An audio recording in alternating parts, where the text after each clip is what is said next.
داغماي سلامتنا يبصحكم كما يتحدرز خبركم سمعتنا زينا انه بقدامنت ارسط زينا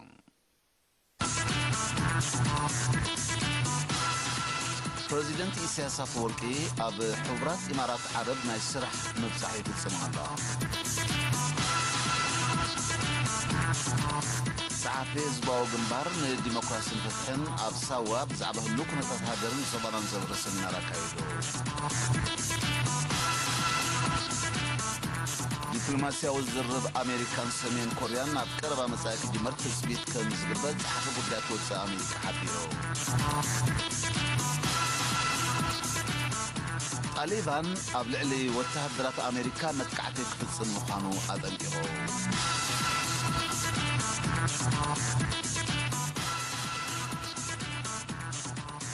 بريزيدنت إسياس أفورقي مس وراس عرات حورات إمارات عرب شيخ محمد بن زايد آل نهيان تراخيبو أب كلتاون زباون قديات زتكور زرربا كايدو كلتيوم مرحتي أبتي تشعت مسكرم أب كتما أبو دابي زكايد وركب أب مونغو إيرتران حورات إمارات عربن أب زتفال لي ناي معبالي سلاتات نزولو زمدناتاتن شركناتاتن قمقمام بريزيدنت إسياس أفورقي الشيخ محمد بن زايد آل نهيان زاقيت تمزقيبو بزعبا زول قصقا شركنة متحبار من الفعب زق النطبتات أتوكيروم حساب من اللوات تمزقيبو زول قصقا زعق مخانو قليسام أبتركب بوغن حبرات إمارات عرب مختل قداماي منستر بريزيدنتاو قدايات حبرات إمارات عرب شيخ منصور بن زايد آل نهيان ترخيبو نيرو بريزيدنت إسياس أفورقي بزي كازي بشمون تمسكرم مس مختل قداماي منستر بريزيدنتاو قدايات شيخ منصور بن زايد آل نهيان منستر تمرتي دكتور حسن الحمادن بمرخاب أمونغو كلتي انهاجرات أبستفل ليت صلات نزلو زمدنا نمدنفع أبزخ النطبتات أتوكيرم تزلاليبام صحافي هزباو جنبار ديمقراطية فتحنا تو علامين محمد سعيد أبساوان أبلات سلسلة زوريا هجراوي أقلقلوت ممهران بيت مرتوار ساي كالوم عليتي تمهرون بشوعتن شمونت المسكرم بزعبه هلوك نتتهاجرن زبانان سمينارا كايدو أتو الأمين ودابه هزباو جنبار قبل معاته بملكع مبرق أو جنبار ماكلاي جنبارن معرباو جنبارن تتحيزو كم زلون قرصون أوداد مؤندما دحر مبره بزعبه اللو زباون على ما ممكن تتهاجرنا بزرزر قليسو هزب إرتران من بركاخن رقاتون مزراقن مثل إرتران هزبان مدوانن هزبن مرعدن مفلاين سنامراو كوينات سدث منسات زامسلو ورثاتن زيناو تصلمن بسال حيال صنعتن مختن ابوشتن وصان زنبر حزبنان تبع مريحنتن كمز فشلو ارديو سوا مريت موراس تاريخن جگنتن حزب إرترا زبلاتو علامين انصارنا زنبره تصابو فشلو ابرغو كنتات كمزلنا بمغلاز ودابه مسرتاو بمخانو بزلعل ودابه هاجرنا بالمعث مبلصا كاب قندي اب قربا مسا استغبرو هاجراويان مدبات مخانو ماسميرلو منسيات فلطتمن قحتمن بمعباي اب كله زكايدنا لمعات مدبات بزيت غلبانت ابركتهم كعزو بملباو دما حزبن كلنا كلات منغستن زكايد وسفيحنا لمعات مرحا قدنات حانسيصو كمزلو بتوساخي ابريو بزمسرت صورين اخلون قرب ما يزوحس مدبات مسفح مربب صرغاتات اب كله كبابيتات صغنان هنصتن ودباتن مارساتاتن جماجم بحري موحاس قرب الكتريك بستفلل ملكعات مس مشارخت بموهاد مهناص منبر ابايتي مرغاصن موحاسن مسرتاويان صلاتات تمرتن طعنان كمون معباي اندسترياو صلات كاب 2010 شعتن جميرهم نمتغبارم تحانصصم زلون اي لمعات مدبات مخانم غليصو كله زحنصص مدبات لمعات ادمعنو تمرغاص سلازدلي بلشونان بكلان بعتب مكتالن مقوصارن ككايدلهم بمزخر زوباوي شركنتن رغاتن مفتار ايرترا مسكولن ناي زوبنا هاجرات بودت تسرح كمزلا حبيرو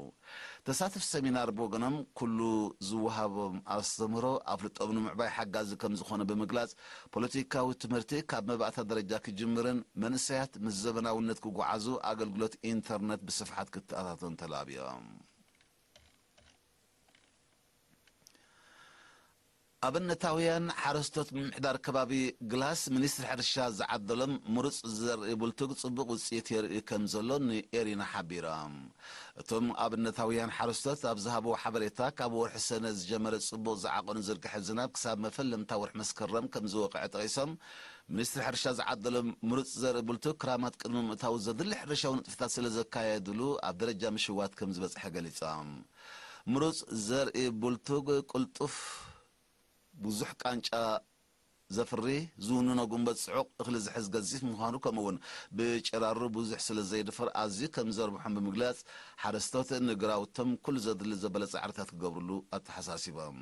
ኣመሓዳሪ ምምሕዳር ከባቢ ግላስ ኣቶ ኣሰናይ ጴጥሮስ ብወገኑ ኣብቲ ምምሕዳር ከባቢ ብስርሖም ብሉጻት ኣብነታውያን ሓረስቶት ከም ዘለውን ውሕስነት መግቢ ንምርጋጽ ሓያል ጻዕሪ የካይዱ ምህላውን ብምግላጽ ሚኒስትሪ ሕርሻ ምስ መሻርክቱ ብምውሃድ ን102 ሓረስቶት ዝዓደሎም ምሩፅ ዘርኢ ብልቱጉን ፍሉን ተዘሪኡ ኣብ ጽቡቕ ደረጃ ከም ዘሎ ኣረድዮ ኣብ ምምሕዳር ከባቢ ግላስ 380 ሄክታር መሬት ብልቱግ 20 ሄክታር መሸላ 8 ሄክታር ፉል ብሓፈሻ 408 ሄክታር መሬት ተዘሪኡ ከም ዘሎን ክኢላታት ሕርሻ በብእዋኑ እናመፁ ንሓረስቶት ኣገዳሲ ምኽርን ማዕዳን ከም ዝልግስሎም ጠቂሱ ድማ ሓረስቶት ዘራእቶም ኣብ ቀፍኡ ክሳብ ዝኣቱ ካብ ናይ ሕርሻ መሬቶም ከይፍለዩ ብተወሳኺ ኣዘኻኺሩ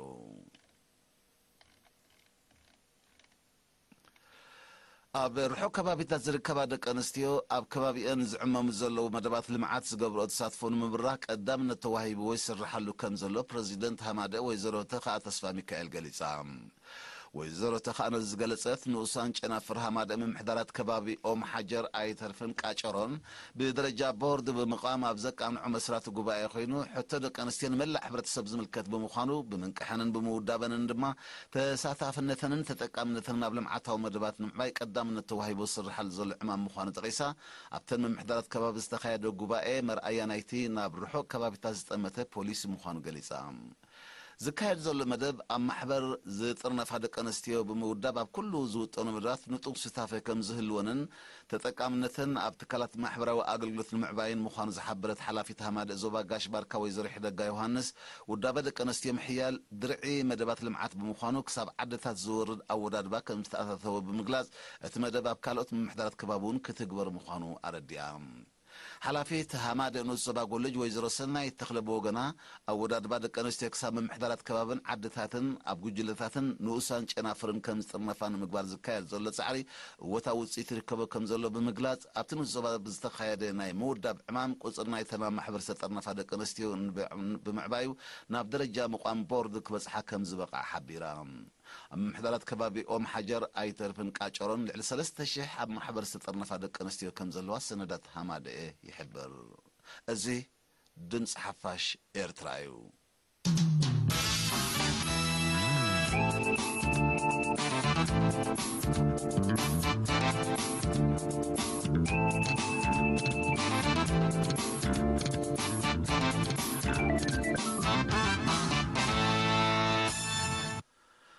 ተቋሪጹ ዝርከብ ዲፕሎማስያዊ ዝርብ ኣሜሪካን ሰሜን ኮርያን ኣብ ዝመጽእ መዓልታት ወይ ድማ ሳምንታት ዳግም ክጅመር ተጽቢት ከም ዝግበር ጸሓፊ ጉዳያት ወጻኢ ኣሜሪካ ማይክ ፖምፒዮ ፍሊጡ ብፕሬዚደንት ኪም ጆንግ ኡን ዝምራሕ መንግስቲ ሰሜን ኮርያ ካብ ህላዌ ኒኩለሳዊ ኣጽዋር ናጻ ዝኾነ ዞባ ሓውሲ ደሴት ኮርያ ንምርጋጽ ዘለዎ ድልውነት ኣብ ቦትኡ ከም ዘሎ ዝገለጸ ሚስተር ፖምፒዮ እቲ ተቋሪጹ ጽንሐ ዝርርብ ዳግማይ ብምብርባር ወከልቲ ክልቲአን ሃገራት ርክቦም ከካይዱ ትጽቢት ከም ዝግበር ሓቢሩ ሚስተር ፖምፒዮ ብተወሳኺ ሰሜን ኮርያ ዝሕዝን ክብል ዝገለጾ ተኸታታሊ ፈተነ ናይ ሓፂር ርሕቀት ሚሳይል እኳ እንተካየደት ምምሕዳር ፕረዚደንት ትራምፕ ግን ካብ ህላዊ ኒኩለሳዊ ጽዋር ናጻ ዝኾነ ዞባ ሓውሲ ደሴት ኮርያ ንምርጋጽ ዘኽእል ስምምዕ ንምብጻሕ ዘሎ ተገዳስነት ግና ቦትኡ ከም ዘሎ ከም ዝኣምንን ንዕኡ ንምርጋጽ ከም ዝጽዕርን ኣረድዩ ፕረዚደንት ትራምፕን ኪም ጆንግ ኡንን ኣብ ዝሓለፈ ወርሒ ሰነ ኣብ ዶብ ክልቲአን ሃገራት ኣብ ዘካየድዎ ሳልሳይ ቀጥታዊ ርክብ ዲፕሎማስያዊ ጻዕሪ ዳግም ክበራበር እኳ እንተተረዳድኡ ዛጊት ብክልቲአን ሃገራት ዝተወስደ ተበግሶ ከም ዘየለ ተፈሊጡ ኣሎ ብኣንጻሩ ኣሜሪካን ደቡብ ኮርያን ሓበራዊ ወተሃደራዊ ልምምድ ብምክያደን ሰሜን ኮርያ ዘለዋ ተቃውሞ ንምግላጽ ተኸታታሊ ፈተነ ናይ ሓፂር ርሕቀት ሚሳይል ምክያዳ ዝፍለጥ እዩ ኣሜሪካ ደቡብ ኮርያን ጃፓንን እቲ ፈተነታት ኣብ ልዕሊ ጸጥተን ዝፈጥሮ ስክፍታ እኳ እንተዘየለ ነቲ ፈተነ ዝኹንን መግለጽታት ግን ኣውፅየን እየን